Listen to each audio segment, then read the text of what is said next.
vu le niveau de compréhension des enjeux, vu le niveau d'action, on est encore au moment où il faut expliquer, où il faut faire monter les gens en compétences. Et après, autant je ne crois vraiment pas à la théorie du ruissellement en économie, autant je pense que dans la vulgarisation, ça fonctionne. Il y a des gens qui s'appuient sur mon contenu pour faire des choses mieux vulgarisées, plus courtes, plus illustrées. Et des fois d'ailleurs qui me demandent de relire ou qui me posent des questions. Et donc il y a vraiment un écosystème de la vulgarisation où il y a des gens qui se placent à différents niveaux. Et clairement dans le public, il y a des besoins qui sont très différents aussi. Il y a un autre problème dans ce milieu de l'information, c'est qu'il y a de la merde et que la merde elle n'est pas sanctionnée, quoi. On a non seulement il y a de la désinformation qui est produite, mais on a un espèce de rapport hyper sympa envers cette désinformation. Moi je comprends pas que quelqu'un puisse être invité à la télé, dire objectivement de la merde et être réinvité à la télé, quoi.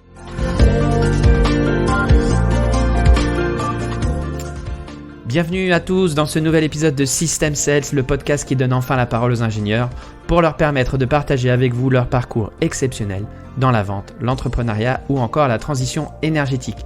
Je suis ravi d'accueillir dans ce 17e épisode Rodolphe Meyer, alias Le Réveilleur, producteur de la chaîne YouTube aux plus de 150 000 abonnés, une chaîne de vulgarisation scientifique où l'on parle énergie et transition énergétique.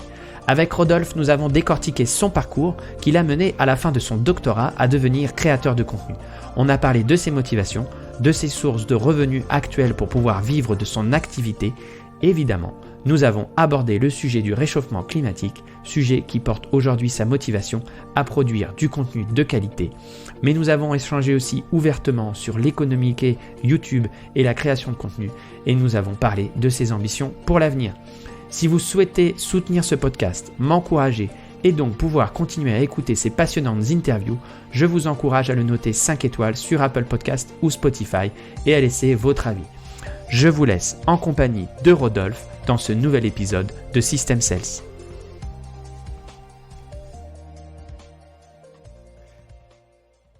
Bonjour Rodolphe. Bonjour. Ravi de t'accueillir dans cet épisode de System Sales. Rodolphe Meyer, alias Le Réveilleur, avec une chaîne YouTube à plus de 150 000 abonnés aujourd'hui. Est-ce que tu peux te présenter aux auditeurs ? Bien sûr, donc je m'appelle Rodolphe et j'ai fait une école d'ingénieur. Après, j'ai fait un doctorat et en parallèle de ce doctorat, j'ai décidé de faire une chaîne de vulgarisation sur les enjeux environnementaux, notamment le changement climatique et l'énergie. Je pense qu'on en reparlera. Et en fait, depuis la fin de mon doctorat, maintenant, c'est mon activité principale. Donc, je fais de la vulgarisation scientifique sur ces grands enjeux environnementaux. D'accord, ok.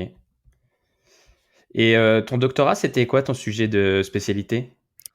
Alors, mon doctorat, en fait, ça s'est passé à un moment où j'ai un peu pris conscience de ces problèmes environnementaux et je voulais le faire dans les sciences environnementales au sens large. Et je l'ai fait en particulier dans une méthode d'évaluation qui s'appelle l'analyse du cycle de vie.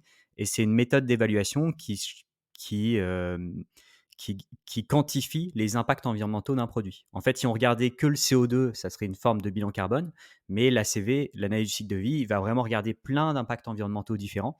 Et en fait, on appelle ça l'analyse du cycle de vie parce qu'on va, si on étudie un service ou un produit, on va de la production de ce service, de l'extraction des matériaux, de sa production, du transport du bien, jusqu'à la fin de vie, que ce soit du recyclage, de la mise en décharge ou de l'incinération. Et donc, on va vraiment regarder tous les flux de matériaux, d'énergie de l'environnement vers les sociétés humaines et des sociétés humaines vers l'environnement pour un produit, ce qui va permettre de comprendre bien les impacts de ce produit et potentiellement de le comparer avec un autre produit. On peut voir, par exemple, est-ce qu'il vaut mieux mettre 1 litre de coca dans une bouteille en verre ou dans une bouteille en plastique. Et ben, l'analyse du cycle de vie, ça permet de comparer ces deux produits sur tous les impacts environnementaux qu'on arrive à quantifier. Et moi, dans ce truc-là, mon doctorat, c'était d'essayer d'intégrer dans cette méthode qui essaye de tout prendre en compte, d'essayer d'intégrer les impacts du bruit des transports routiers sur la santé humaine. Donc, c'était vraiment un tout petit bout à essayer de rajouter à cet édifice, sachant que ce n'était pas évident parce que c'est une approche qui, évidemment, fonctionne plutôt en moyenne, qui est une approche statistique. Et le bruit, c'est quand même quelque chose qui est très localisé dans le temps et dans l'espace. Donc, on est un peu à la limite de ce que ce type d'approche peut faire. Ok. Et en regardant un peu ton parcours sur LinkedIn, je vois aussi, en plus de ton doctorat, enfin, je vois quelque chose qui est intitulé Doctor of Philosophy, PhD Environmental Science. C'est ça dont tu nous parles en fait. Ouais, c'est le doctorat, ouais. Ok, ok, PhD. ok, d'accord. Et pourquoi Doctor of Philosophy? Ça veut dire. C'est une bonne question. C'est comme ça. En fait, un PhD, un doctorat en anglais, c'est Doctor of Philosophy. C'est le nom du titre, en fait. Ah ouais, C'est d'accord. ça, Ok. doctorat. Ouais. Bon, bah voilà, c'était le sujet de l'épisode. On arrête là. Merci pour cette réponse. Non, je plaisante. Aujourd'hui, dans l'épisode, Rodolphe, on a échangé un petit peu pour préparer. On a dit qu'on n'allait pas s'orienter évidemment sur des sujets liés à ton domaine de prédilection et rentrer dans le détail scientifique de tout ça. Moi, j'avais décidé de t'interviewer parce que je trouvais ton parcours de créateur de contenu très atypique, assez successful, et j'avais envie justement qu'on échange un petit peu autour de ça. Surtout au vu de là où tu viens, du domaine scientifique. Donc, c'est pas assez. Enfin, pourquoi tu as décidé justement comment ça t'est venu cette idée de te lancer dans la création de contenu, justement? Et pourquoi YouTube? Alors, ça va être un peu long. Ça s'est fait en plusieurs étapes. Ça s'est fait en plusieurs étapes.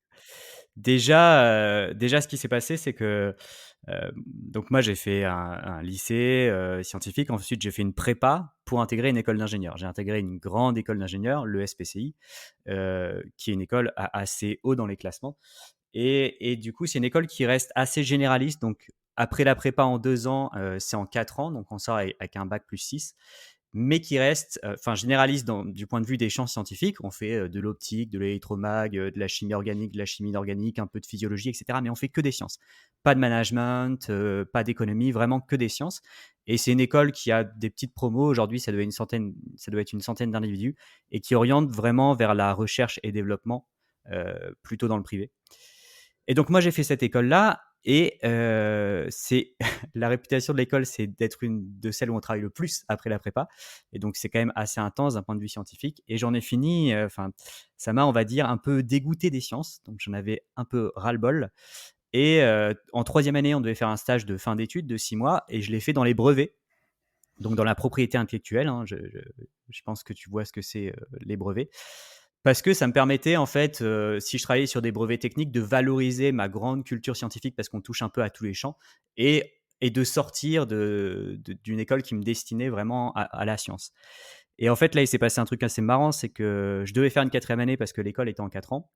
Et j'ai demandé dans le cabinet de brevet où j'avais fait mon stage de fin d'études, parce que j'imaginais vraiment travailler là-dedans, hein, je leur ai demandé, voilà, est-ce que c'est utile que je me forme en quatrième année dans les brevets? Et ils m'ont dit non, vaut mieux faire une formation continue. Et du coup, j'ai fait une quatrième année un peu pour le plaisir, en Erasmus en Norvège, pour des raisons aussi un peu personnelles, pour partir un peu de Paris où j'étais très pris dans la vie associative. Et puis, par curiosité, je l'ai fait dans les champs environnementaux parce que c'est un sujet qui m'intéressait, mais que je connaissais très très peu, hein. Pour moi, à l'époque, le changement climatique, c'était plus ou moins quelque chose de naturel, où les activités humaines ne faisaient que l'accélérer, puis c'était pas très grave, on s'adapterait. Enfin, c'était vraiment mon niveau de compréhension. Ce qui n'était pas très surprenant parce qu'on parle quand même ici je dirais, 2013-2014. Donc c'est quand même, ces sujets étaient quand même moins présents, ils étaient moins discutés, hein.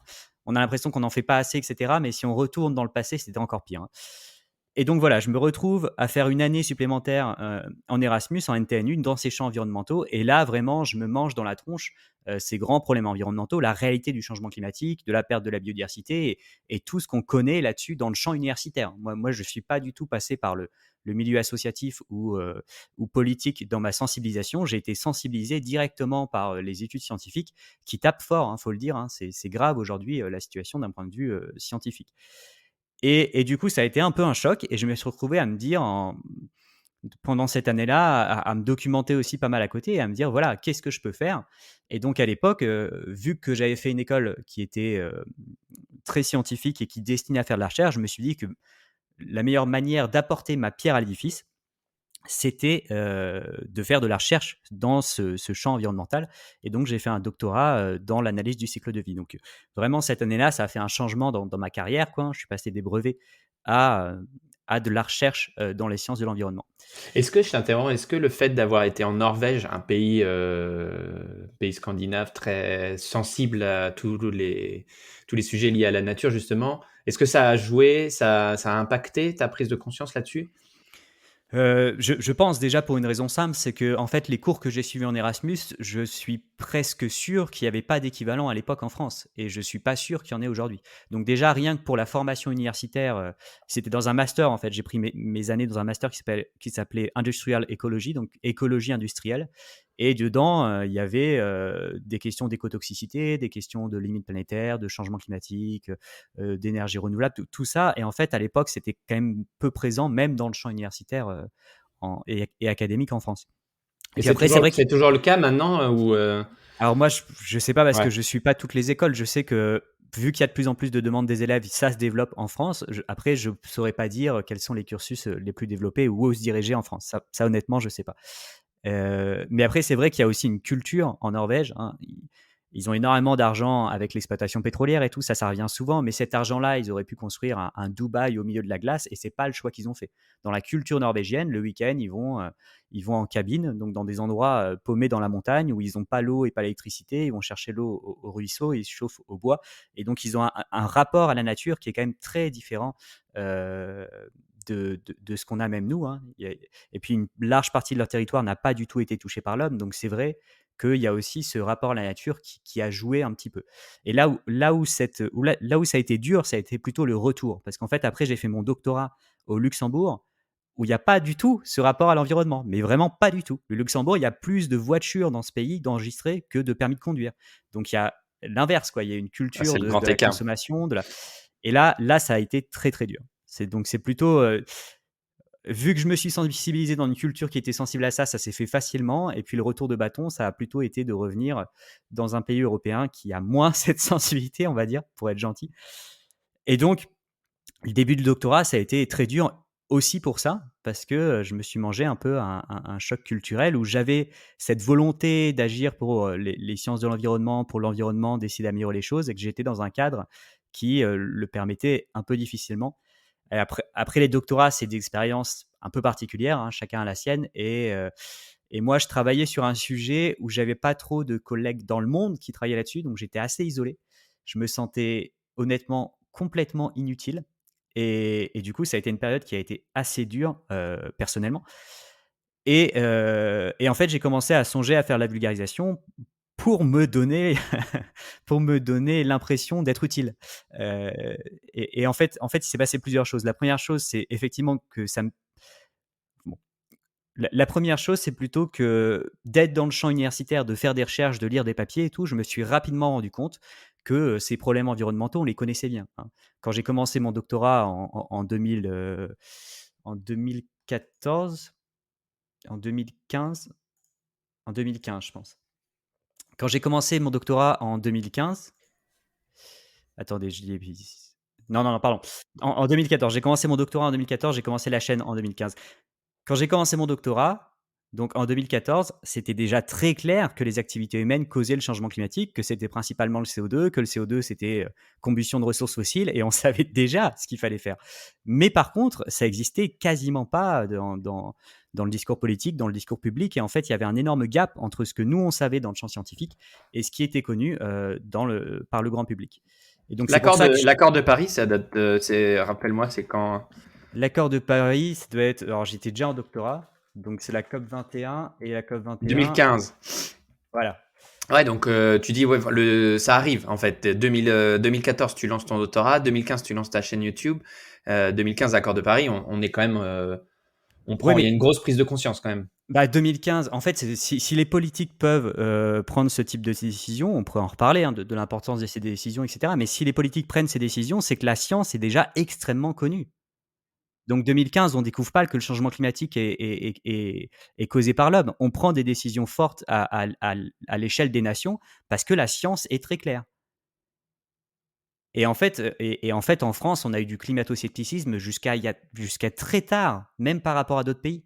Même par rapport à d'autres pays, avec des grands scientifiques comme Vincent Courtillot, par exemple, ou avant lui, Claude Allègre. Donc vraiment, la compréhension des politiques et du grand public sur ces questions de changement climatique, quand j'ai commencé ma thèse, elle n'était pas du tout en phase avec la science. Et je pense qu'aujourd'hui, elle ne l'est toujours pas, mais au moins, je pense que la question de la responsabilité humaine est beaucoup plus tranchée, beaucoup mieux comprise qu'à l'époque. Ce qui d'ailleurs accentue aussi sûrement le clivage dans l'opinion publique. Enfin, je veux dire, on voit que les gens réagissent très violemment ou ne veulent pas croire à ce qui se passe. Et du coup, plus on est sûr des faits, plus on est sûr et on prend conscience que ce qu'il va falloir faire va être très contraignant pour l'homme ou pour la société, plus ça accentue en fait le clivage et les sceptiques. On le voit avec le Covid, le vaccin, enfin, tu vois, les réactions euh, très épidermiques que cela provoque. Je sais pas, je pense qu'il y a 10% de la population qui est complètement dans le complotisme et que tu feras pas changer d'avis, quoi, par rapport à tout ça. Enfin, je sais pas ce que tu en penses, complètement. Alors, c'est une question qu'on pourrait élaborer beaucoup plus longuement parce que moi, j'ai fait le choix pendant longtemps de présenter les éléments scientifiques et après, j'ai fait le choix d'adresser certains discours climato-sceptiques en les critiquant directement. Donc, j'ai un rapport à la désinformation dont on pourrait parler longuement. Mais de toute manière, ça se voit bien avec le coronavirus, il y aura toujours des gens qui ne seront pas d'accord. Mais il faut aussi se rendre compte qu'aujourd'hui, les anti-vaccins dont on parle tant sont minoritaires. Et en fait, la question, ce n'est même pas tellement sur la violence qu'il peut y avoir entre ces groupes de la population. C'est que si on n'avait pas autant de certitudes, on aurait beaucoup plus de gens qui ne seraient pas convaincus. En fait, ce que je veux dire, c'est que les éléments scientifiques disponibles sont très clairs aujourd'hui. Et la conséquence de ça, c'est pas que on peut convaincre tout le monde, parce qu'on ne peut pas convaincre tout le monde pour des raisons idéologiques, de compréhension, ce qu'est la démarche scientifique, ou même d'acceptation, en fait. Moi, j'ai regardé pendant longtemps, enfin, dans mes commentaires, j'avais des gens qui refusaient la réalité du changement climatique, et je pense que j'en ai encore, juste parce qu'aujourd'hui, ils ont 60, 70 ans, et ils refusent toute forme de responsabilité. Alors qu'ils pourraient toujours dire qu'ils ne savaient pas. Mais ils refusent l'idée de léguer à leurs enfants un monde pire que ceux qu'ils ont reçus de leurs parents. Et ça, on peut rien faire contre ça. On peut rien faire contre ça. Donc c'est sûr qu'on ne pourra pas convaincre tout le monde, mais n'empêche que les éléments scientifiques qu'on a sont tellement lourds que si on les expose correctement, on peut convaincre quand même 80-90% de la population que c'est très clair que le changement climatique est dû à des activités humaines. Et en fait, on n'aurait pas pu faire ça il y a 30 ans. Quoi qu'on dise, il y a 30 ans, on n'avait pas le même niveau de connaissance et du coup, l'incertitude était quand même beaucoup, beaucoup plus loin. Et tu penses qu'on est toujours dans une phase où il est important d'éduquer, de vulgariser cette information, où on est vraiment. Moi, j'ai l'impression qu'on est plus dans la phase où il faut agir maintenant, quand même. Après, les deux vont peut-être de pair, mais est-ce que c'est encore le temps? Moi, j'ai l'impression qu'on passe beaucoup de temps à réexpliquer justement les phénomènes, plus que d'éduquer vraiment sur les actes et les choses qui auront un vrai impact. Tu vois, encore ce matin, j'entendais à la radio une pub sur allez vous faire vacciner, tu vois, poussée par le gouvernement. Très bien. Pourquoi on n'entend pas depuis 5 ans, ou même depuis 1 an, ou depuis 6 mois, des pubs régulièrement à la télé, ou même sur la route, ou toi, comme pour la sécurité routière, des choses qui expliquent tranquillement et calmement aux gens comment ils peuvent changer leur façon de vivre pour impacter pour impacter de manière positive cette problématique du réchauffement climatique. Toi, d'un point de vue citoyen, pas d'un point de vue et au lieu d'être toujours dans l'extrême ou le dogmatisme, c'est-à-dire que voilà, moi j'ai l'impression qu'on est toujours dans soit tu vis dans une yourte et t'arrêtes de manger de la viande et de voilà, on est toujours dans un des extrêmes, tu vois. Donc pour revenir à la question que je voulais te poser, c'est est-ce que tu crois qu'on est toujours dans une phase d'explication pour expliquer euh, que l'homme a eu un impact et a un impact? Pour ça, j'ai l'impression que c'est un fait. Là, ce serait peut-être le temps aussi de passer sur un momentum de dire aux gens, voilà, faites, qu'est-ce qu'il faut faire? Aidez-nous à faire. Alors, je prenais cet exemple de la part enfin, comment dire, de la responsabilité humaine dans le changement climatique pour montrer un peu comment ça avait évolué entre le moment où j'ai commencé ma chaîne et un peu ce qui m'a motivé. Donc, c'est clairement pas sur ça que se concentre la communication sur le climat aujourd'hui. Aujourd'hui, qu'est-ce qui se passe? La majorité, enfin, quand on regarde par exemple le baromètre de l'ADEME qui suit un peu la perception des Français du changement climatique, aujourd'hui, pour beaucoup de nos concitoyens, quand même, c'est assez clair que c'est l'homme qui cause le changement climatique. Maintenant, quand on regarde la perception des Français, c'est encore très très peu clair quelles sont les conséquences et quelles sont la gravité de ces conséquences.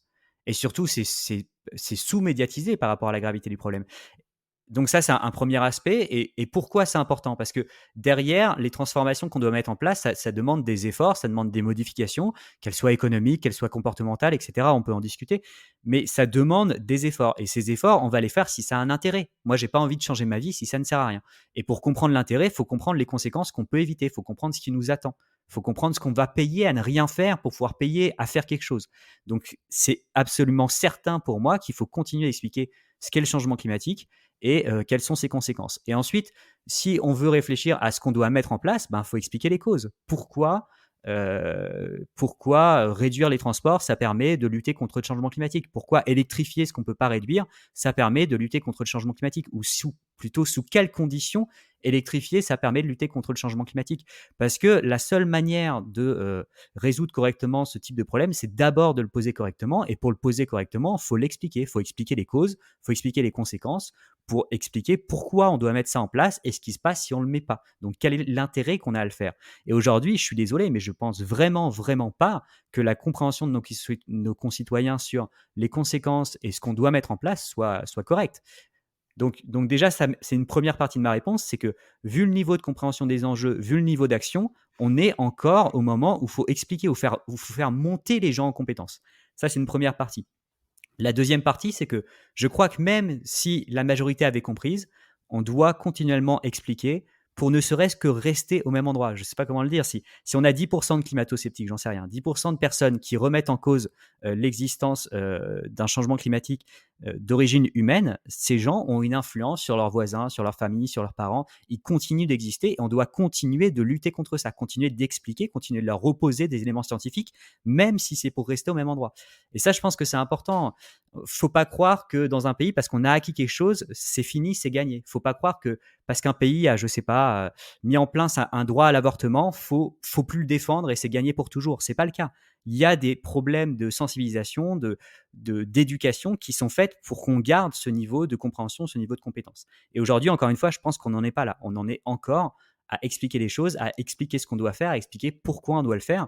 Et ça se voit très bien avec des mesures comme le rejet de la taxe carbone. La taxe carbone, c'est quelque chose qui n'a pas été très bien fait, mais c'est quelque chose qui a été très mal expliqué et très mal compris. Et quand on voit des pays qui ont bien réussi, comme la Suède, qui a une taxe carbone qui est 3 fois plus élevée que la nôtre depuis très longtemps, eh ben, qu'est-ce qu'ils ont fait? Ils l'ont expliqué. Ils ont expliqué pourquoi on faisait ça, qu'est-ce qu'on attendait d'un point de vue économique et où allait l'argent, etc.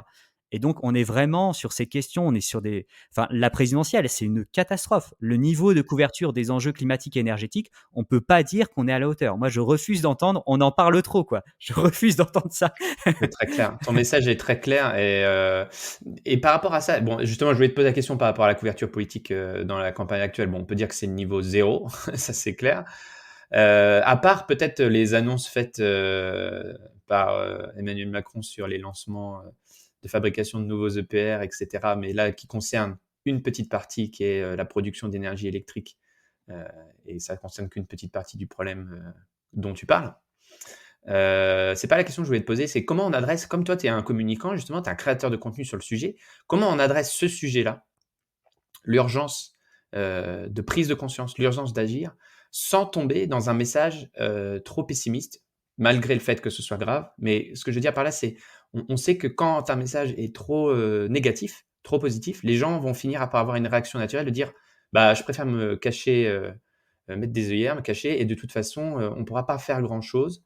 Je préfère pas visualiser les conséquences tellement c'est grave. Est-ce qu'aujourd'hui, on a toujours la possibilité de mettre en avant la possibilité d'un futur meilleur? Est-ce que c'est vraiment encore faisable? Et comment on expose justement la possibilité d'un meilleur futur aux gens? Est-ce que on va vers le moins pire si on fait des choses? Ou est-ce qu'on a quand même une vision un peu optimiste de l'avenir? Est-ce que c'est pas la temporalité des choses qui nous permet de se calmer un petit peu et de dire bah ok, même si les conséquences vont être là, elles seront là que dans 50, 80, 100 ans. Donc personnellement, ça m'impactera pas. Donc il faut que je me détende un petit peu par rapport au sujet, mais je peux agir pour avoir un impact. Tu vois un petit peu la question derrière tout ça? Alors, pas tout à fait, mais je vais essayer de, je vais Non, essayer je de reformule. répondre. Comment communiquer sur le sujet justement sans être trop dans le pessimisme total et pas avoir justement que le message n'ait pas un effet inverse par rapport à ce qu'on recherche, qui est de motiver les gens à changer, justement. Bah, alors, moi, j'ai quand même un positionnement assez particulier avec ma chaîne. On pourra en faire une question. C'est que je fais pas du contenu très grand public, hein. Je fais pas des vidéos de 5 minutes sur des sujets. Quand je parle de est-ce que la voiture électrique peut nous aider à lutter contre le changement climatique, c'est 2 vidéos d'1 heure, quoi. Je prends le temps d'expliquer les éléments scientifiques. Donc, moi, je vais jusqu'à des niveaux de détail assez élevés. Et aussi, ce que j'essaye de rendre à mon public, c'est ce que les éléments scientifiques permettent de dire d'un problème. Et donc, je pense que quand on a ce point de vue-là, ce qu'on présente n'est pas catastrophiste. Dans le sens où le changement climatique en cours, il a des conséquences qui sont très graves, qui sont très graves pour les sociétés humaines, hein. On dit souvent, faut sauver la planète. La planète, c'est un caillou qui continuera de bien se porter. On peut se poser la question des autres êtres vivants qui vivent avec nous sur cette planète, qui est toute la question derrière la biodiversité, etc., qui est une question très importante aussi et qui est liée en partie au changement climatique. Mais en fait, quand les scientifiques, quand le GIEC pense le changement climatique, ils pensent l'impact sur les sociétés humaines. Donc en fait, quand on agit pour le climat, on n'agit pas pour la planète, on agit pour nous, pour avoir des lendemains un peu plus sereins. Et là-dessus, je vais rebondir sur quelque chose que tu as dit, c'est pas du tout pour dans 60 ou dans 80 ans. Les émissions ont un effet qui est immédiat, il faut arrêter de croire qu'il y a une sorte de lag, et les canicules, on les voit augmenter. La température, on la voit augmenter, l'élévation du niveau des mers, ça augmente, mais c'est le truc avec la plus grosse inertie, donc c'est lent.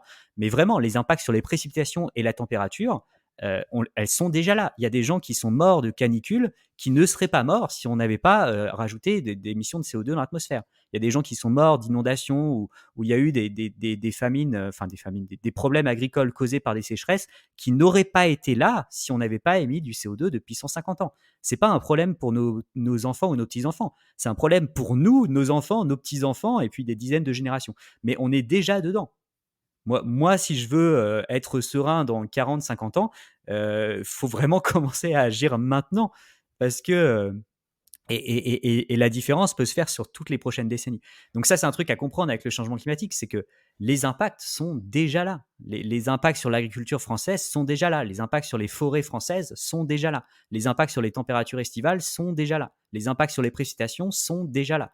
Et plus on va émettre de CO2, plus ces impacts seront importants.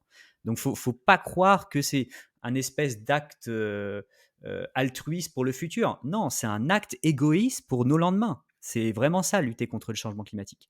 Et après, là où moi je présente les éléments scientifiques, donc effectivement, je ne rentre pas dans un espèce de récit de demain, on sera tous plus heureux en vivant moins.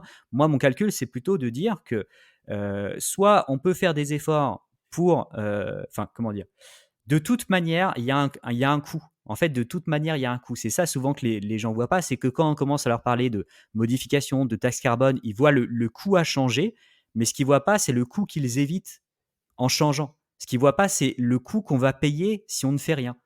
Ce qu'ils ne voient pas, c'est ces conséquences du changement climatique qui s'accumulent. Donc en fait, quand on voit ces choses-là, et c'est les approches scientifiques, les scénarios, etc., c'est de nous dire, bah voilà, si on va dans un monde à 3-4 degrés, on a ça comme impact, et donc on préférerait rester dans un monde à 1,5-2 degrés pour ne pas avoir tous ces emmerdes-là. Et pour ça, il faut faire des efforts. Et en fait, si on oublie les conséquences de l'inaction, on n'a pas envie de se faire en mouvement, quoi, de se mettre en mouvement. Donc pour moi, la pédagogie, elle est encore là, c'est de montrer tous ces impacts, de montrer la gravité les conséquences extrêmement graves qu'ont le changement climatique sur les sociétés humaines. Avec 5 degrés de température globale de moins, on est dans une période glaciaire. Il y a un énorme glacier qui s'étend sur tout le nord de l'Europe, le Royaume-Uni et tout. L'élévation du niveau des mers est 120 mètres plus bas. C'est un monde radicalement différent. 5 degrés de température globale de plus, ça sera un monde qui est aussi radicalement différent. Nos sociétés, elles se sont développées, elles ont développé la sédentarité, l'agriculture dans un monde qui était extrêmement stable en température. Et en fait, c'est ça qu'on essaie de défendre. Même si le climat était en train de se refroidir, on lutterait contre ce refroidissement. On essaye de défendre un état du climat qui est adapté pour les sociétés humaines telles qu'elles sont aujourd'hui, sédentaires, dépendant de l'agriculture, donc d'un climat stable. Ok. Donc, on avait dit qu'on parlait pas trop de ce sujet, mais tu vois, finalement, à force de creuser, on en parle. Mais c'est très grave. Donc, toi, tu es dans une position où tu souhaites continuer à expliquer aux gens, voilà, quelles sont les conséquences de ne rien faire. Et tu axes toute ta stratégie de contenu sur la vulgarisation scientifique. Est-ce qu'on peut employer le terme de vulgarisation ou tu creuses quand même les sujets en profondeur? Parce que tu disais que Donc justement, par rapport à ça, on revient un petit peu en arrière. On parlera de ta façon de travailler un petit peu plus tard. On revient un petit peu en arrière. Donc tu décides de lancer ta chaîne en 2015. Tu peux nous parler un petit peu justement de la croissance de ta chaîne entre 2015 et aujourd'hui? Comment ça s'est passé? Et est-ce que tu as ressenti au fur et à mesure un écho? Est-ce que les gens comme tu as commencé à recevoir des sollicitations? Est-ce que ça t'a positionné en tant qu'un peu spécialiste sur le sujet justement? Hem, c'est une bonne question. Je pense que ça fait en plusieurs fois. En fait, le début de la chaîne, est un peu particulier. Peut-être je conseillerais pas les premières vidéos aujourd'hui. Bah, elles existent. On Elles peut existent. toujours aller les voir. Elles n'ont pas été retirées. En fait, le truc, c'est que, dans un premier temps, je voulais aussi parler un peu plus, d'économie, du lien entre économie, environnement et parce que c'est pas toujours très bien compris. Ce qui fait que j'ai fait des premières vidéos sur, l'économie qui sont pas terribles. Enfin, le problème, c'est aussi que en fait, j'ai commencé ma chaîne, bon, j'étais un peu plus jeune à l'époque, j'étais un peu naïf aussi. La chaîne s'appelle Le Réveilleur parce que moi, j'ai été convaincu par les éléments scientifiques qu'on m'a apportés pendant mes études ou pendant mes recherches personnelles.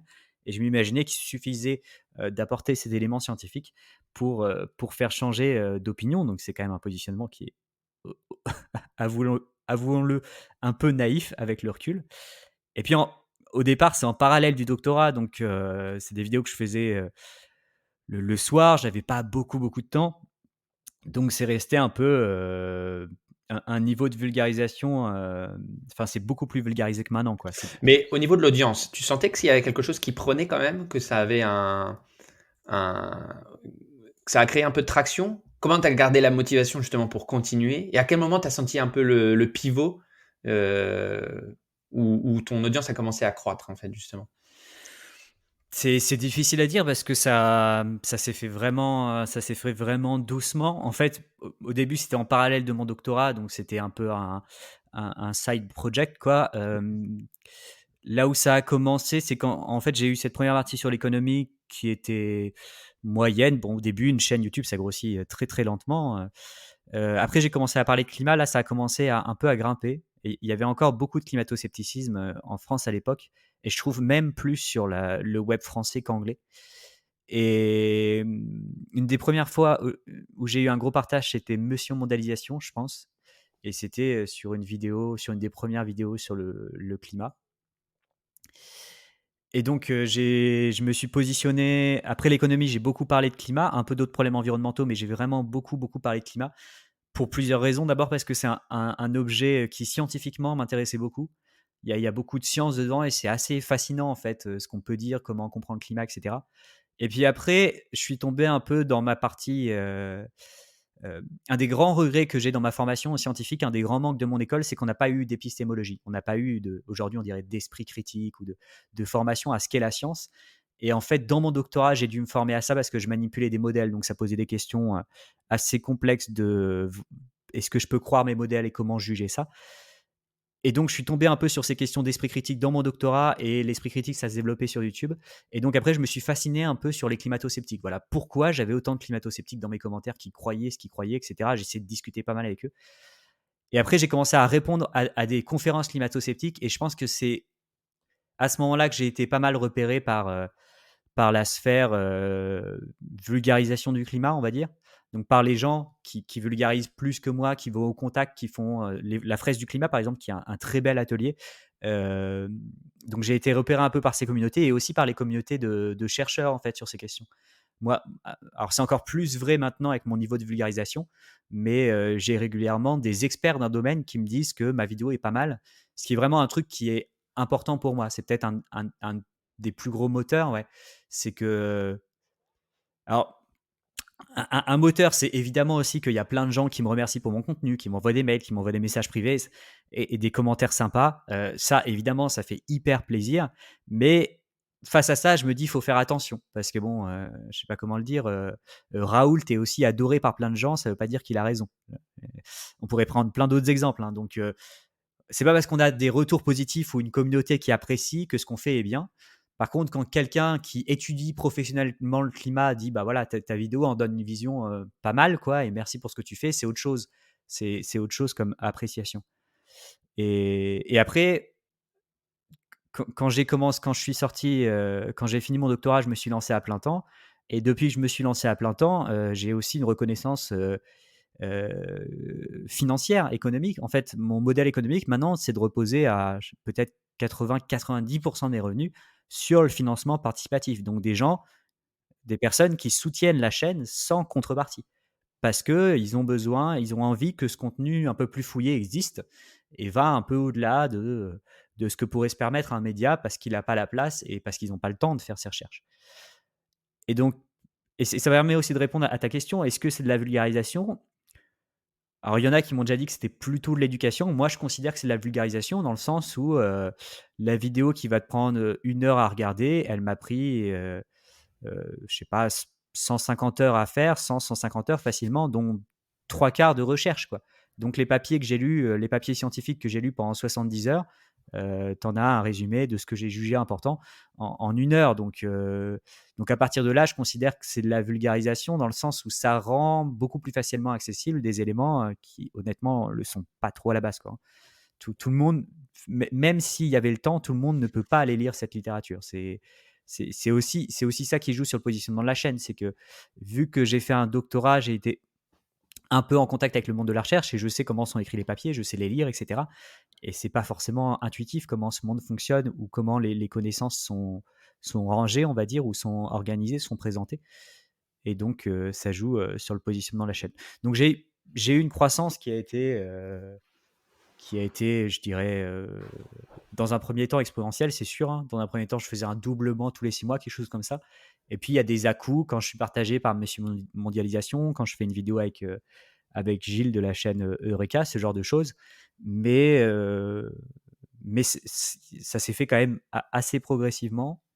Et je bénéficie de la reconnaissance un peu d'experts qui m'a ouvert d'autres portes aussi. Maintenant, je donne des cours en école d'ingénieur sur des questions notamment de climat, qui sont des cours que moi, j'ai jamais eus. Alors, j'ai une facilité à rentrer dans ces structures parce que j'ai un diplôme d'ingénieur et un doctorat. Donc, j'ai les diplômes pour aller à l'entrée et dire, voyez, vous pouvez me faire rentrer. Mais n'empêche que je donne des cours que j'ai faits et que j'ai jamais reçus.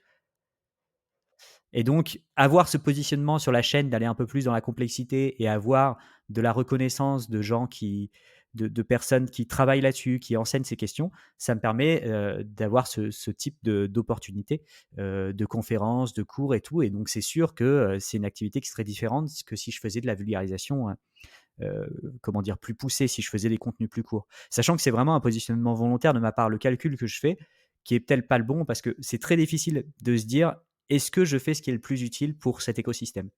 Mais le calcul que j'ai fait moi, c'est de me dire, en fait, à partir de mon contenu ou à partir de d'autres contenus similaires, quelqu'un qui voudrait faire des vidéos de 5 minutes sur l'effet de serre, il pourrait les faire assez facilement.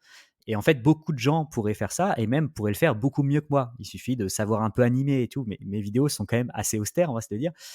Et donc, c'est pas là que mon positionnement est utile. Mon positionnement, il est utile à aller voir ce que raconte un climato-sceptique comme François Gervais dans ses conférences et de regarder où sont les erreurs, où sont les manipulations. Parce que pour faire ça, il faut aller voir dans la littérature scientifique, il faut avoir vraiment une bonne compréhension des trucs physiques. Et avec le background que j'ai, moi, je peux faire ça et il y a assez moins de candidats pour ce travail-là. Donc, en fait, je me place dans l'écosystème en fonction des besoins et en fonction de ce que je sais faire. Après, il y en a qui continuent de me dire faudrait plus vulgariser, faire des contenus plus courts, les découper, mets-toi sur TikTok. J'ai jamais trop cédé à ça. Dès le début de la chaîne, on m'a dit non, faut réduire, faut nanana. J'ai jamais cédé et la chaîne aujourd'hui, elle fonctionne et j'arrive à en vivre. Donc ça veut dire qu'il y a un besoin pour ça. Et après, autant je ne crois vraiment pas à la théorie du ruissellement en économie, autant je pense que dans la vulgarisation, ça fonctionne. Il y a des gens qui s'appuient sur mon contenu pour faire des choses mieux vulgarisées, plus courtes, plus illustrées. Et des fois d'ailleurs qui me demandent de relire ou qui me posent des questions. Et donc il y a vraiment un écosystème de la vulgarisation où il y a des gens qui se placent à différents niveaux. Et clairement, dans le public, il y a des besoins qui sont très différents aussi. Il y a des besoins qui sont très différents. Donc en fait, moi, je m'adresse à une communauté, soit à des personnes qui veulent aller plus loin, mieux comprendre les enjeux, comprendre un peu où sont les pièges, soit même je m'adresse aux gens qui vulgarisent, quoi, à la communauté du climat, qui souhaitent aller plus loin ou qui souhaitent se tenir au courant des débats un peu dans la communauté scientifique. Puis maintenant, je parle beaucoup d'énergie aussi, donc c'est un peu une partie des solutions quelque part. Voilà, comment on fait pour décarboner notre production d'énergie. Je ne parle pas que de climat. Je parle plus d'énergie depuis 2 ans que de climat, je pense. Et justement, dans la promotion de ta chaîne, parce que du coup, derrière, on entend, enfin moi j'entends un objectif très noble, on n'entend pas, ton moteur, ça ne semble pas être la course aux abonnés, de faire du contenu, de le monétiser. Alors, comment c'est venu justement cette... Ouais, j'ai deux questions. C'est comment c'est venu cette volonté d'obtenir des financements participatifs?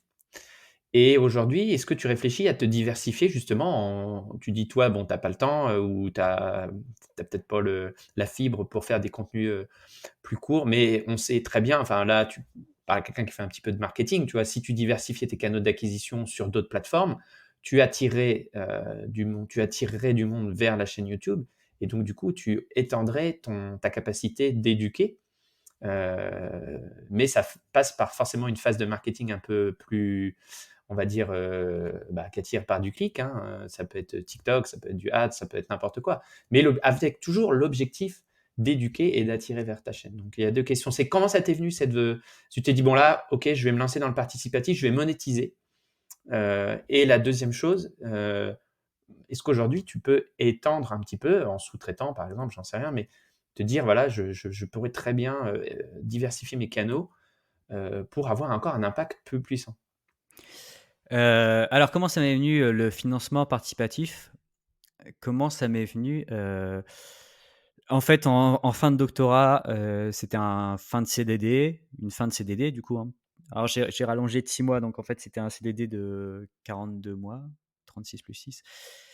Et donc j'avais le droit au chômage et je me suis dit: «Je vais me servir de cette période de transition pour essayer de lancer, mon activité», sachant que, la chaîne existait déjà depuis 3 ans. Donc quelque part, j'avais déjà un capital qui était convertible, qui était une communauté, qui me suivait, qui appréciait mon travail et cetera. Et à l'époque, je me suis lancé le financement participatif. Je pense que j'aurais pas eu l'idée si j'étais le premier. En fait, je me suis lancé là-dedans parce qu'il y avait déjà des vidéastes qui fonctionnaient là-dessus. Je saurais même plus dire qui c'était à l'époque. Ils pensaient peut-être, avaient été dans les premiers à faire du financement participatif. Et donc, je me suis lancé comme Eureka, comme Monsieur Phi, comme Science for All. Il a moins tenu là-dessus parce que il est payé par l'Université de Lausanne.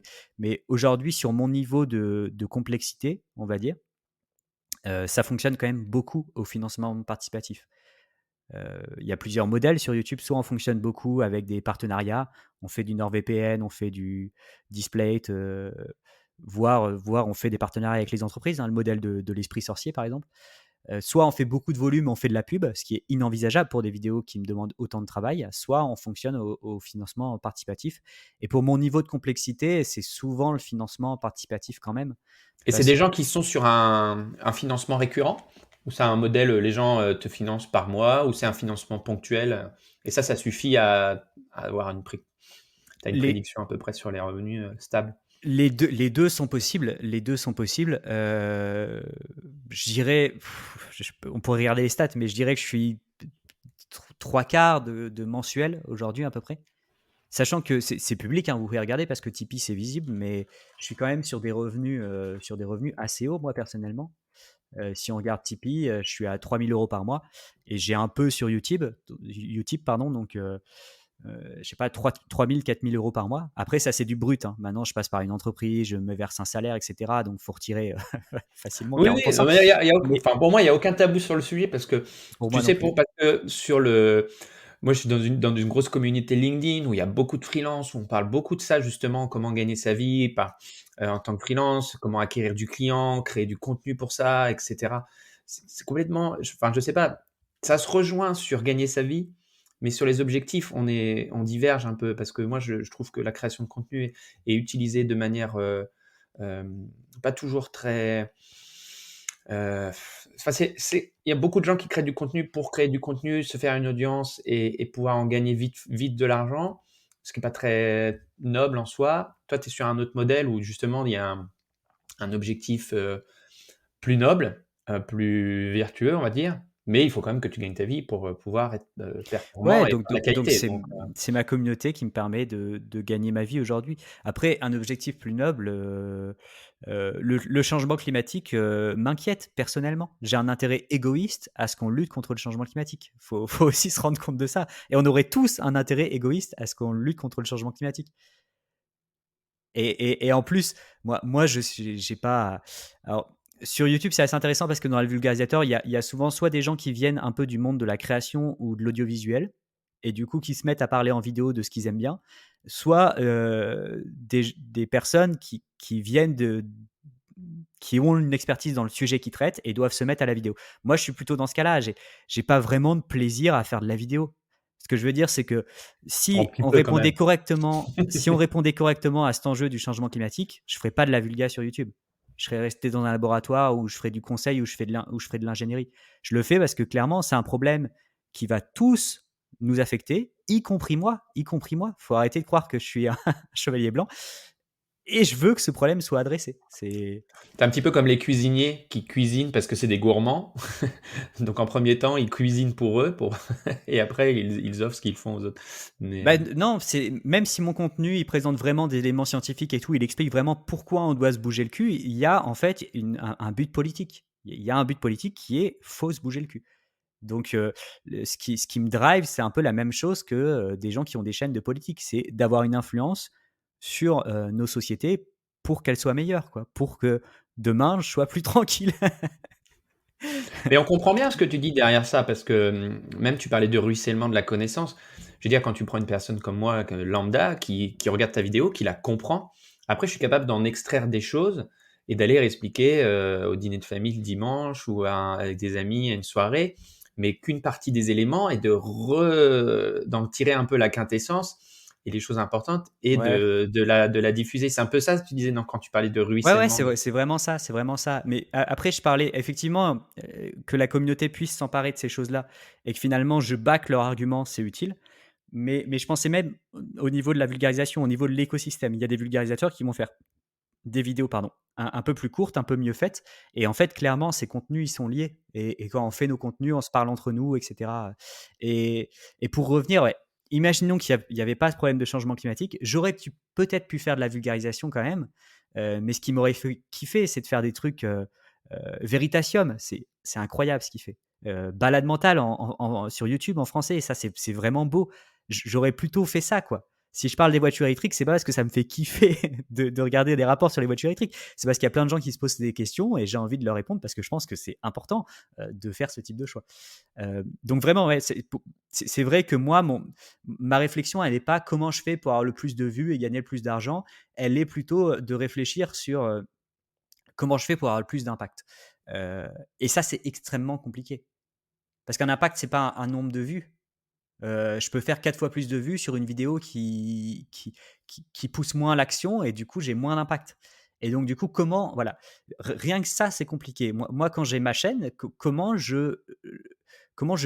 j'évalue mon impact et comment je sais vers quelle direction aller pour en avoir plus. Et donc, ça pose la question de ce que tu disais, d'essayer de se diversifier. Je sais pas si tu veux que je continue sur cette question de Bah oui, diversification. j'allais y revenir justement.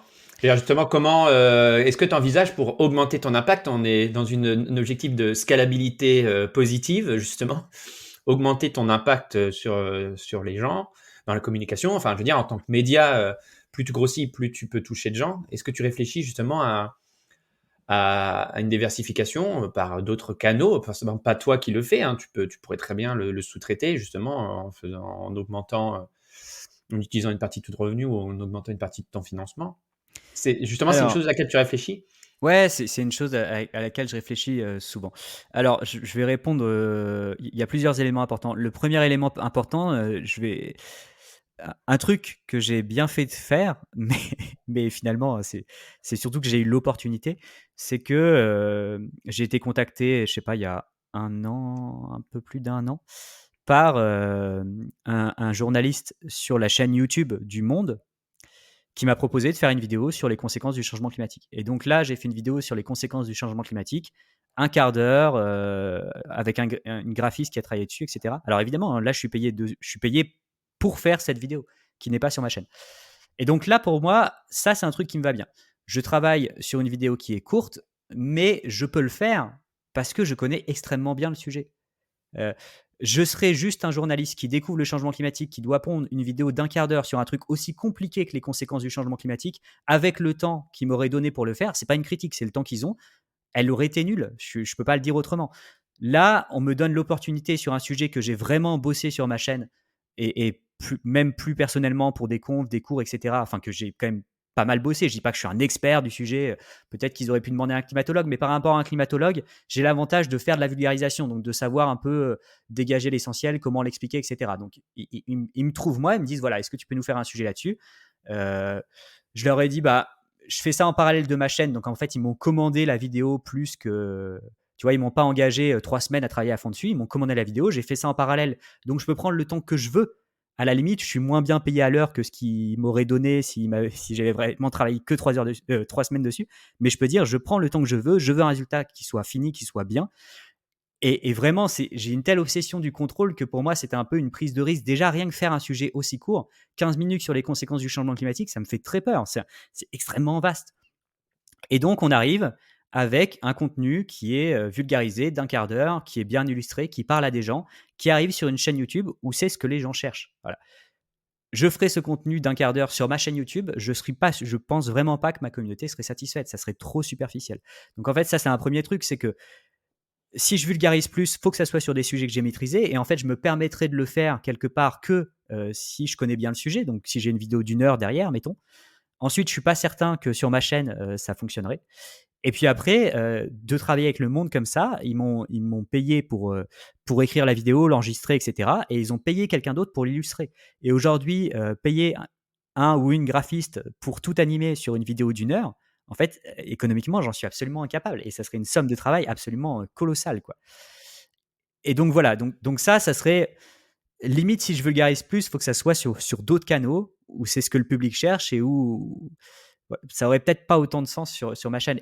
Et si aujourd'hui j'attire des gens sur ma chaîne en faisant du contenu court, ils vont pas s'y retrouver sur ma chaîne. À regarder 1 heure de face cam avec un mec qui utilise des unités et des mots qui comprennent. Enfin, j'exagère parce que je pense vraiment que si quelqu'un veut comprendre, si quelqu'un veut comprendre mes vidéos, faut se concentrer un peu. On va pas se le cacher, mais normalement c'est compréhensible même si vous connaissez pas du tout le domaine. Mais non, tu fais ça demande quand même plus d'efforts. Ça demande quand même plus d'efforts. C'est pas donc. Voilà, la question c'est ça. Si je commence à diversifier, à ramener des gens sur ma chaîne, est-ce que les gens qui viennent sur ma chaîne trouveront ce qu'ils veulent trouver, quoi?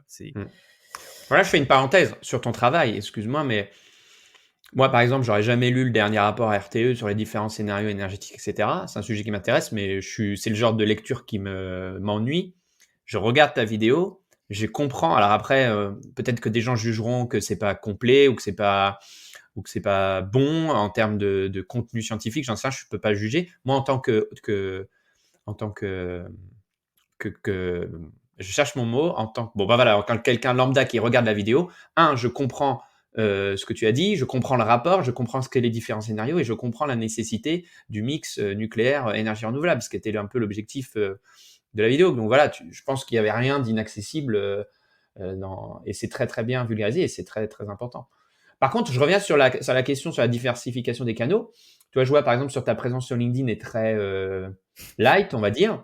Et quand je regarde le classement des 150 influenceurs français LinkedIn, les 10 premiers, j'ai un peu envie de pleurer. En fait, c'est bien, ils traitent leur sujet et ils adressent leur sujet. Et je plaisante, je fais pas de classification dans les importances des sujets. Mais voilà, demain, tu veux être dans les 10 premiers influenceurs LinkedIn. C'est totalement possible. Moi, je connais Guillaume, voilà, je te fais un petit coucou, Guillaume Salès, qui est copywriter, formateur, copywriter, ghostwriter LinkedIn, et quelqu'un de très bien, qui est très sensible au sujet de la transition énergétique et de l'environnement. Il est avant Jamy de C'est pas sorcier, si tu veux, dans le classement des influenceurs LinkedIn. Tu vois ? Et pourtant, c'est un gars tout à fait compétent dans son domaine, qui poste 1 ou 2 fois par jour et qui devient du jour au lendemain dans le top 50 des influenceurs LinkedIn, tu vois. Ce que je veux dire par là, c'est que pour servir ta cause, ce serait tout à fait envisageable d'augmenter ta présence sur LinkedIn en 6 mois d'être ultra visible et du coup d'avoir une portée encore plus importante au niveau de ton message. Ouais, après l'enjeu, c'est pas est-ce que c'est bien ou pas de le faire, c'est, en fait, j'ai pas le temps donc c'est enfin, ou alors faut que je supprime des choses que je fais, mais du coup, je fais quoi? Je fais une vidéo tous les 2 mois, quoi. Donc pour l'instant, c'est vraiment un problème de temps, quoi. Et après, il y a toujours des idées pour faire plus de contenu. Moi, on me demande, je sais pas, on me demande 10 sujets par mois et j'en traite un par mois, quoi. Et du coup, il y aurait toujours de quoi faire plus. Donc après, c'est, où est-ce qu'on aurait le plus d'impact? Et c'est très difficile à calculer et puis ça dépend aussi de ce que moi j'ai envie de faire et clairement, gérer 20 000 réseaux, ça me saoule, quoi. Déjà d'avoir, je sais pas, 5-6 canaux différents par lesquels on me contacte, ça m'énerve.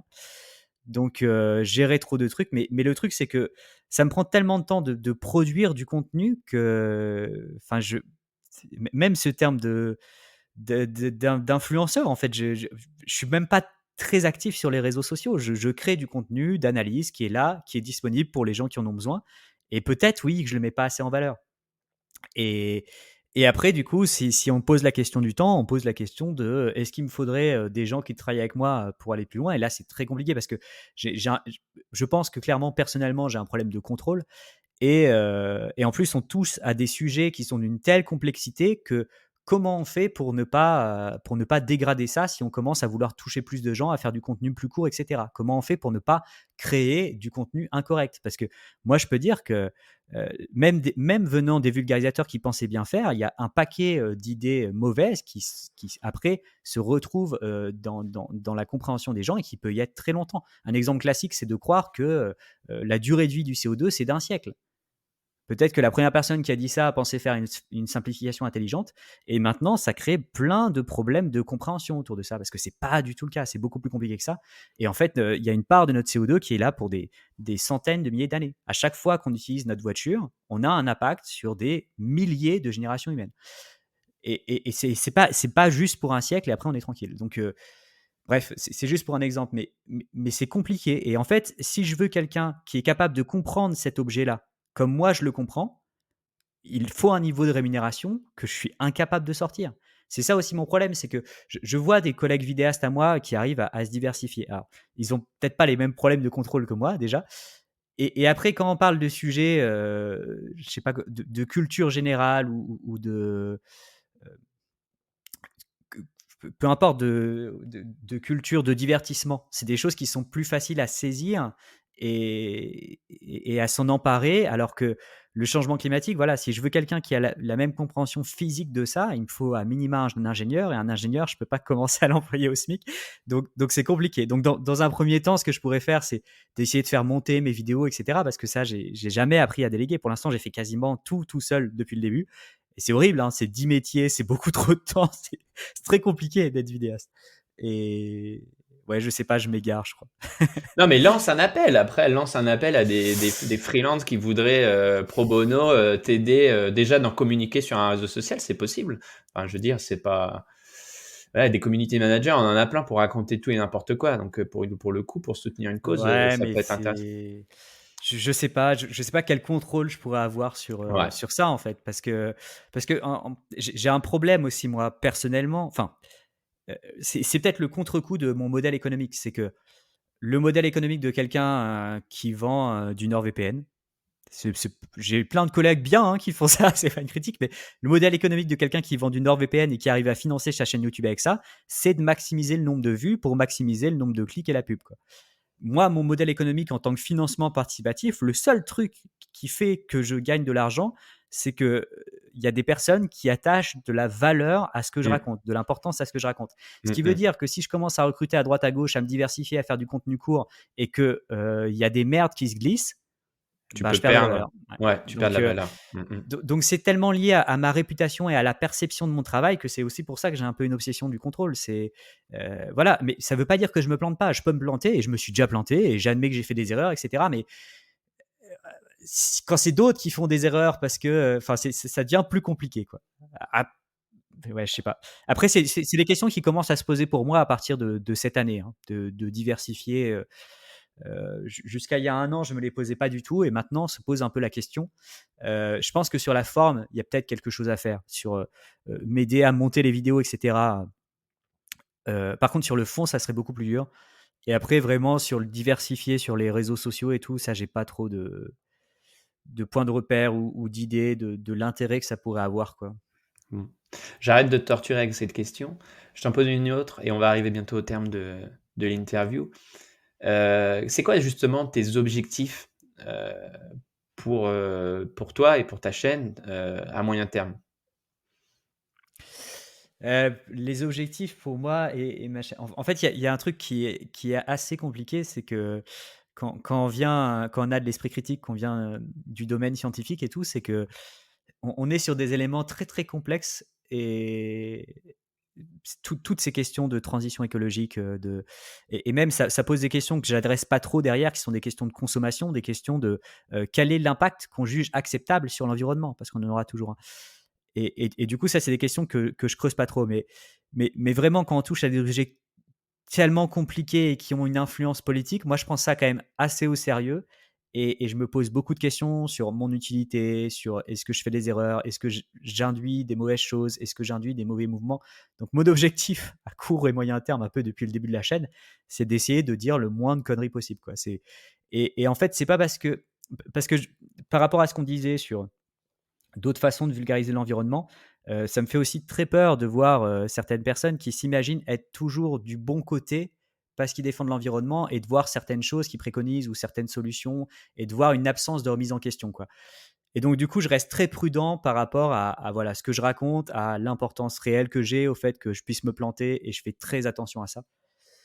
Et après, j'ai encore plein de sujets à traiter. Donc, euh, j'ai pas assez une âme d'entrepreneur. Moi, ça sera pas je veux 1 million demain sur TikTok. Ça sera de continuer de traiter ces sujets le mieux possible, et d'essayer d'apporter des éléments pertinents dans le débat public. J'essaie de comprendre un peu les discussions qu'il y a dans les gens chez les personnes qui s'intéressent aux enjeux énergie-climat, et j'essaie d'apporter mes billes là-dedans, quoi.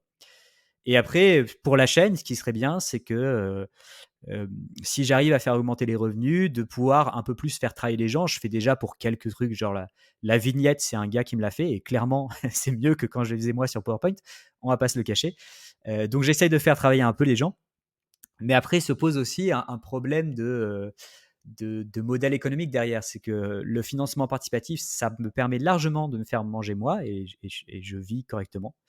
Et du coup, je peux continuer à faire ça longtemps. Mais si je veux diversifier, si je veux avoir des gens qui m'aident à monter, si je veux avoir des gens éventuellement qui m'aident à écrire, ou si j'imagine un jour faire un truc sur LinkedIn, faut que je dégage plus de revenus.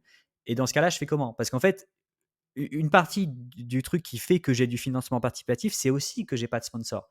C'est aussi que ça me permet de rester en dehors des influences, quoi. Et si demain je commence à avoir des sponsors, comment ça sera perçu par cette communauté, quoi? Je peux peut-être leur expliquer que c'est une façon de monter en échelle, etc. Mais c'est compliqué sur des sujets politiques, je pense, de grossir, parce que toutes les sources de revenus ne seront pas perçues comme ne seront pas appréciées, quoi. J'ai eu des choix à faire, hein.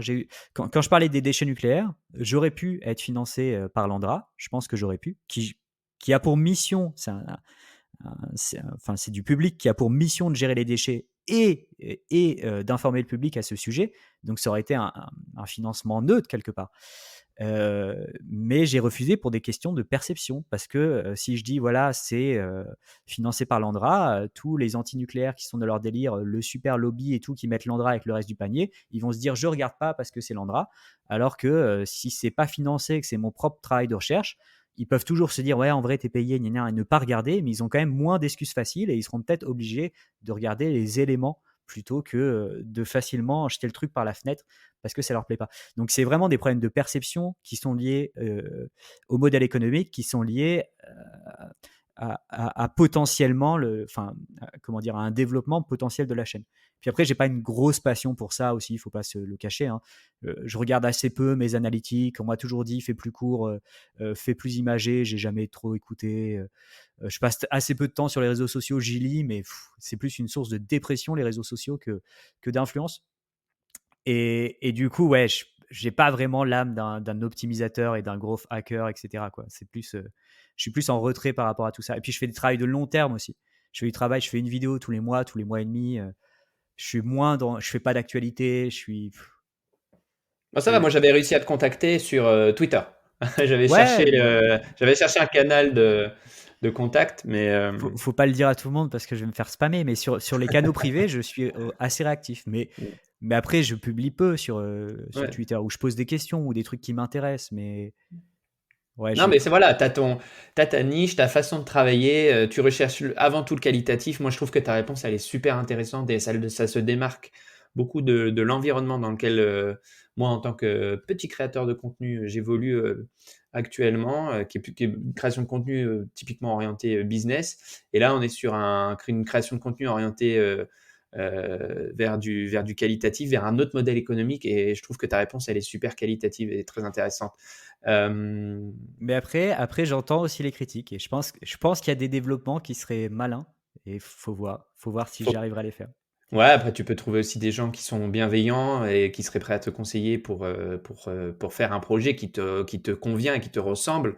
Je pense qu'il y a des gens très bien. Bah, en diffusant l'épisode en faisant de la pub et en diffusant l'épisode sur LinkedIn, j'espère que des personnes écouteront et seront intéressées pour conseiller Rodolphe dans la scalabilité, mais toujours dans un environnement de projet qui lui convient et d'être dans l'ultra qualitatif sur ce sujet qui est extrêmement important.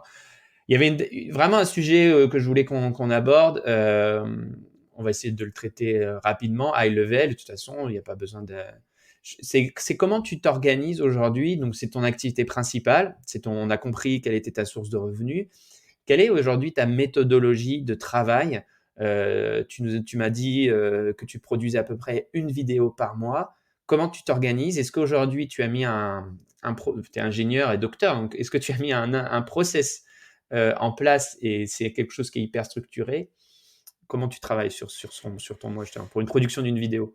Alors, ouais, je dois être un peu en dessous d'une vidéo par mois, mais elles sont longues quand même. Donc, en minutes par mois, je dois pas être loin de mes collègues vulgarisateurs, je pense. Alors, comment je travaille? Euh, alors, une fois que j'ai mon sujet, ça pourrait être une autre question, comment je le trouve. Une fois que j'ai un sujet, je vais commencer à me documenter dessus. Alors maintenant, de plus en plus, j'arrive pas tout nu dans des sujets. En général, je les ai croisés à droite à gauche, donc j'arrive avec quelques idées dessus, qui peuvent être des préjugés d'ailleurs. Dans un premier temps, je vais très très vite débroussailler, donc je vais faire quelques recherches sur le web, sur le sujet. Pour ça, mine de rien, Wikipédia en anglais est une bonne porte d'entrée, parce que ça permet souvent d'avoir un premier aperçu, et ça permet aussi de trouver certains documents. Et plus important, ça permet de s'emparer rapidement d'un lexique d'un sujet, parce que quand on va dans la littérature scientifique, académique ou dans la littérature grise, l'Agence internationale de l'énergie, etc., c'est quand même souvent des termes qui dépendent d'un champ, quoi. Et donc, une fois qu'on a ces termes, on peut aller sur, par exemple, Google Scholar pour les articles scientifiques et chercher des trucs un peu plus poussés. Donc ça, dans un premier temps, je vais lire des rapports scientifiques, je vais lire des articles scientifiques. D'abord, attentivement parce que je dois m'emparer du sujet, donc je lis bien les introductions, etc. Et puis au fur et à mesure que j'accumule du bagage, je vais les lire un peu plus succinctement en allant directement à ce qui m'intéresse, voire en faisant du contrôle F dans des rapports de 300-400 pages. Et donc Et là, comment tu organises ta prise de notes par rapport à tout ça? Juste une question. Tu stockes tout dans ta tête ou t'as un système de prise de notes je stocke pas mal dans ma tête, mais en général, je m'ouvre aussi une page sur un drive, quoi, juste un document de texte, et je note au fur et à mesure des trucs qui me paraissent importants. Je mets mes sources de côté avec une description rapide pour aller retrouver. Euh, et après, voilà, j'essaye vraiment d'aller au bout du sujet et j'arrête de me chercher un peu quand j'ai répondu à mes propres questions, quoi, aux questions qui me paraissaient pertinentes. Et après, bon, il y a toujours un choix, voilà, de quelle est l'angle que je vais prendre, comment je vais l'organiser, qu'est-ce que je vais présenter ou pas. Et j'essaye d'avoir une vidéo qui va répondre aux différentes interrogations. Ou alors, si c'est trop long et que j'en laisse en suspens, j'essaye vraiment de baliser en disant, bah voilà, ça, on n'aura pas le temps de l'aborder, mais vous pouvez avoir cette source, ou alors ouais, renvoyer et puis il y a des sujets où je vais aller plus en profondeur dessus parce que je pense que c'est important et ça dépend de beaucoup de choses. Ça va dépendre de est-ce que c'est important sur le sujet? Est-ce qu'il y a, c'est une question sur laquelle il y a beaucoup de préjugés ou de fausses informations ou des fois, c'est même plus facile au final de traiter un sujet que personne ne connaît parce qu'il n'y a pas à adresser les fausses informations qui sont là ou les problèmes de préjugés. Et donc, j'ai une espèce de premier jet qui peut être assez long à écrire. C'est pas facile. Surtout que c'est assez long chez moi. Donc, après, il peut y avoir des problèmes en cours d'écriture où c'est pas bien agencé. Donc, il faut que je réagence correctement. Et ça aide un petit peu. Maintenant, j'écris en section. En fait, vu que YouTube permet de mettre des time codes et de découper la vidéo en sections, j'essaie de réfléchir un peu ça pour mes scripts. Je pense que mes vidéos, si vous voulez une section en particulier, vous pouvez la regarder et comprendre. Et du coup, si sur la voiture électrique, vous voulez juste la durée de vie de la batterie, ben, vous pouvez juste regarder cette section. Et ça se comprend indépendamment de la vidéo. Et donc, de réfléchir en section comme ça me permet d'organiser un peu le script. Et après, si j'ai des modifications à faire, c'est aussi assez facile à réarranger. Bon, évidemment, il y a toutes les liaisons à refaire, etc. Et des rappels éventuellement, mais ça facilite un peu le travail. Donc, une fois que j'ai ce gros premier jet, il y a un truc en vrai qui prend rase de temps, mais c'est une habitude que j'ai pris en tant que chercheur, quoi, docteur, c'est que j'essaye de faire relire par des gens, soit des personnes qui connaissent pas très bien le sujet pour avoir un peu la vision du béotien, enfin de l'homme de la rue, comme on dirait dans les brevets, de la personne qui connaît pas le sujet. Voilà, est-ce qu'il y a des endroits qui sont genre imbitables? Et puis j'essaye aussi d'avoir des experts ou des gens qui ont déjà vulgarisé, enfin des gens qui connaissent un peu, qui travaillent dedans, qui font de la recherche, c'est possible, ou qui travaillent dans l'industrie, ou qui ont déjà vulgarisé ce sujet, pour qu'ils me disent, voilà, est-ce qu'il y a des erreurs? Est-ce qu'il y a des choses que j'ai ratées? Est-ce qu'il y a des choses que j'ai trop simplifiées? Alors, c'est pas vraiment une revue par les pairs parce que c'est moi qui tranche au final. S'ils me disent ça va pas, je peux très bien dire si, ta gueule, et mettre la vidéo quand même. C'est moi l'éditeur final, donc il y a un peu de tricherie, mais c'est quand même une étape en plus qui, à mon avis, joue quand même pas mal sur le fait d'éviter des erreurs ou des approximations, qui les empêche pas tous. Et s'il y en a, c'est ma responsabilité, c'est pas les relecteurs, évidemment. Mais par contre, ça peut arriver sur des scripts un peu compliqués qu'on me pose des questions, qu'on mette des commentaires, qu'on me demande des recherches en plus et que ça me prenne genre une semaine de travail entier à reprendre un script. Mais les scripts chez moi, ils font 20 pages. Mais ça peut arriver, ça. Ouais. Et les gens sont assez réactifs dans la façon dans leurs réponses, dans leurs commentaires. Ça dépend. Hein. Vraiment, ça dépend. Il y a des relecteurs qui vont être extrêmement réactifs. Il y en a d'autres qui vont mettre une semaine, 10 jours. Et en général, ce qui se passe, c'est que j'en ai un peu plus que ce que j'ai besoin. Et si ça traîne trop, c'est pas grave. Je comprends que les gens soient très occupés. C'est arrivé que sur des scripts, je sois hésitant, que je sois gêné, que je chante pas trop le sujet et que j'ai pas assez de relecture et que je prolonge ça, quoi. En fait, c'est l'avantage que j'ai comme je me fixe pas de calendrier. En fait, moi j'ai un problème. Enfin, mon problème quelque part, c'est que cette phase d'écriture, de relecture, etc., elle va être assez variable d'un sujet à l'autre parce qu'il y a des sujets plus ou moins compliqués, parce qu'il y a des sujets que je vais plus ou moins saisir rapidement, parce qu'il y a des sujets que je connais plus ou moins à l'avance. Quand j'arrive sur un sujet que je connais pas du tout, ça n'a vraiment rien d'évident et je dois commencer de zéro, quoi. Et donc, j'ai pas de calendrier, j'ai pas d'impératif sur les dates. Alors, je me mets une pression énorme parce que je suis payé pour faire des vidéos. Donc, quand ça fait longtemps, je suis pas très bien s'il y a une vidéo qui traîne pendant les plombes. Mais n'empêche que même si je fais pas de vidéo pendant 2 mois parce que j'ai déménagé, mettons, en fait, je reçois assez peu de gens de ma communauté qui me disent oh, ça fait longtemps. Je pense qu'ils se rendent compte qu'il y a du travail et qu'ils préfèrent que si je galère pendant 2 semaines, que je galère 2 semaines de plus, que de leur sortir un truc moins crédible, quoi. Et après, c'est compliqué aussi de savoir où s'arrêter parce que c'est jamais parfait. On continue toujours de se poser des questions, nanana. Donc, c'est un calcul à faire. Et pour l'instant, je pense que j'ai un petit biais qui est que plus ça va et plus je fais long. Et il y a un moment, il faudrait que je me dise, voilà, ça c'est le max. Non, j'exagère. Maintenant, il faut vraiment que je me cale. Il faut que je vise 3/4 d'heure. Il faut que ce soit moins d'1 heure. Je pense qu'on va essayer de faire ça. J'ai eu quelques abus dans le passé. C'est normalement ce que je me fixe, 50 minutes par épisode, et là on est complètement à côté de la plaque, on est à 1h10. Mais... Ouais, mais tous les podcasts que j'ai fait, j'explose leur record en général. C'est moi qui suis là. Bon, bah écoute, voilà, moi je pense qu'on a fait on a fait le tour des questions que je voulais te poser. J'ai trouvé ça super intéressant. On a évidemment survolé la première partie sur le réchauffement climatique, mais on a bien compris ce qui te motivait dans la création de ta chaîne. On a abordé aussi la façon dont tu as envie et comment tu as réussi à organiser tout ça. la partie production juste à la fin. Donc voilà, moi je trouve que c'était un super épisode. Est-ce que, en mot pour la fin, je demande toujours aux invités, mais tu as répondu partiellement tout au long de l'épisode. Qu'est-ce qui te fait encore te lever le matin? Qu'est-ce qui te motive vraiment au saut du lit pour continuer d'avancer, justement? Alors, qu'est-ce qui me fait continuer d'avancer? Alors déjà, ça va être les retours des personnes qui apprécient mon travail, ça va être les retours des personnes un peu expertes qui trouvent que je parle bien de leur sujet d'expertise, qui est quand même un truc assez ouf quand on y pense. Ça va être le fait que je suis quand même rémunéré par une partie de ma communauté pour ça, qui est une chance assez incroyable. Et finalement, même si je parle de sujets qui sont pas hyper joyeux, des sujets un peu compliqués, même si je potasse la littérature scientifique, etc., je suis quand même payé à me former en continu et à continuer d'apprendre des trucs sur des sujets intéressants, quoi. Alors, il y a des parties un peu rébarbatives, et peut-être que c'est la partie un peu montage, etc., qui me passionne le moins, donc il faudra que j'essaye de me séparer.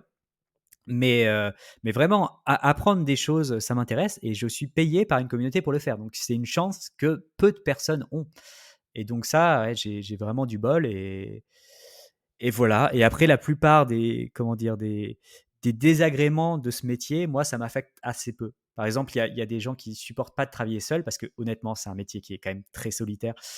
Moi, ça me va de travailler devant mon ordi, d'échanger en vocal et de pouvoir lire toute la journée, prendre le temps d'aller au fond des études. Même par rapport à un journaliste, j'ai une chance qui est incroyable, qui est de pouvoir prendre le temps d'aller au bout des choses et de me dire, je sors ce sujet parce que je pense que je l'ai compris. Ça ne veut pas dire que je l'ai compris, mais je pense que je l'ai compris. Alors que si j'étais journaliste, je sors le sujet au bout de 2 semaines et je fais avec ce que je peux dans ce temps-là et j'aurais pas du tout le même rapport à mon travail dans ce cas-là. Je pense que j'aimerais pas du tout le faire. Donc vraiment, ce qui me motive, c'est évidemment le retour des gens, les interactions avec la communauté, même si Internet, il y a des personnes désagréables.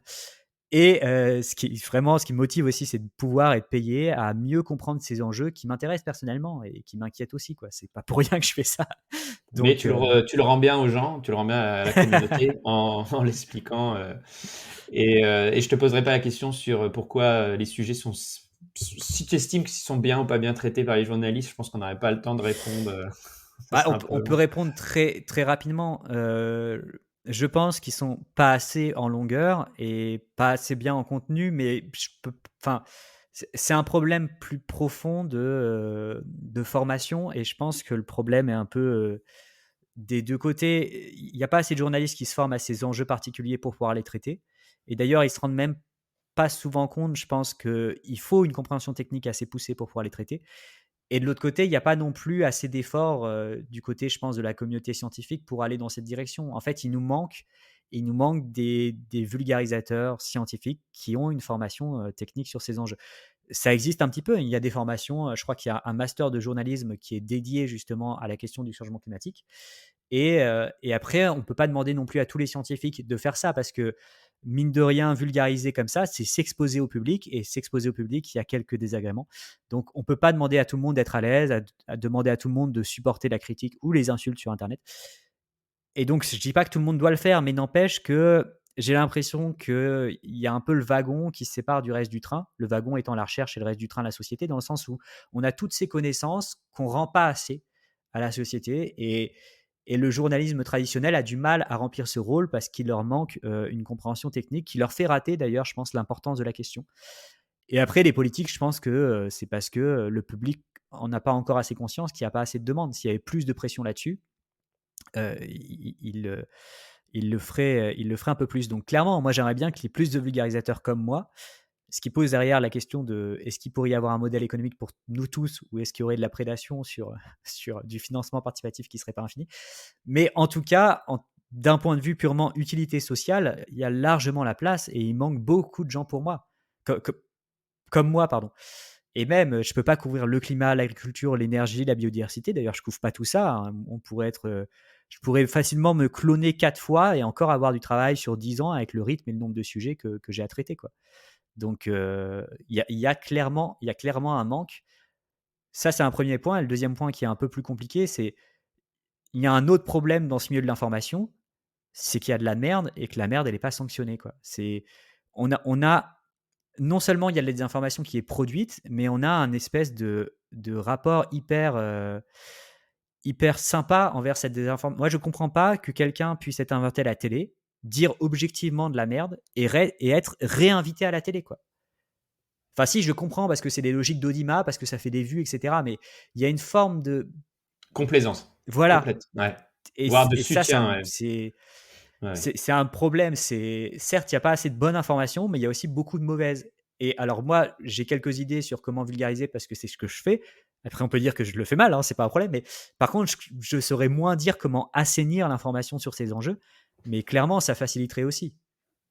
Et ça, c'est encore tout un autre débat. Mais ouais, on a une complaisance envers la désinformation qui est assez folle. Et ça dépend des sujets. Je pense que sur le climat, c'est quand même beaucoup moins qu'il y a 10 ans. Mais sur des questions comme l'énergie, comme le nucléaire... l'agriculture. Moi, je trouve ou l'agriculture. Je cherche un invité exprès pour parler un peu de ça, parce que je pense que c'est un sujet complètement désinformé. De l'agribashing, ouais. Et là, on est à un niveau où des candidats à la présidentielle disent objectivement des choses fausses. Et je trouve que d'un point de vue même strictement démocratique, c'est grave, en fait.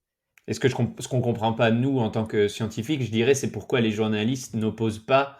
il y en a certains qui le font, hein, mais quand un invité raconte objectivement n'importe quoi, et ça en fait un peu le buzz sur les réseaux sociaux, mais bon, faut suivre les personnes qui en parlent.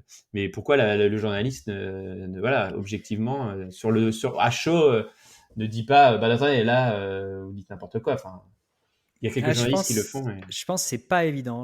Pas évident. Même moi, en fait, si on me propose des débats, j'ai tendance à refuser parce que, en fait, on a l'impression que genre ma vidéo elle est pondue comme ça, mais c'est des dizaines et dizaines d'heures de travail et j'ai pas tous les éléments en tête. Et en fait, je pense que c'est pas pour rien si la construction des connaissances scientifiques, c'est un débat à l'écrit en différé. Ça s'est jamais fait à l'oral en live. Donc contredire en live, ça veut dire d'avoir l'information en tête et en être certain au moment où elle est donnée en face. Donc ça va si tu es Internet, mais si tu es une personne, c'est compliqué, quoi. Ou alors, il faut vraiment que tu saches que le débat est sur un truc qui est restreint, quoi. Et ce qui fait que les témoignages, les débats en live, ça a quand même une valeur qui est limitée par rapport à l'écrit, qui permet de se poser, de réfléchir et de faire des débats au long terme, quoi.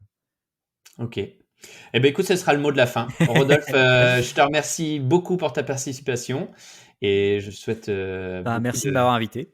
De futurs positifs pour ta chaîne. Allez, merci Rodolphe. Salut. Voilà, j'espère que cet épisode vous a plu. Si c'est le cas, n'oubliez pas de le noter 5 étoiles sur Apple Podcasts ou Spotify, de me laisser un commentaire à contact@systemcels.fr. Vous pouvez aussi m'envoyer un message si vous souhaitez être invité dans le podcast. N'hésitez pas, franchement, c'est ouvert à tout le monde. Il suffit d'être ingénieur. Surtout, partagez le podcast autour de vous. À bientôt.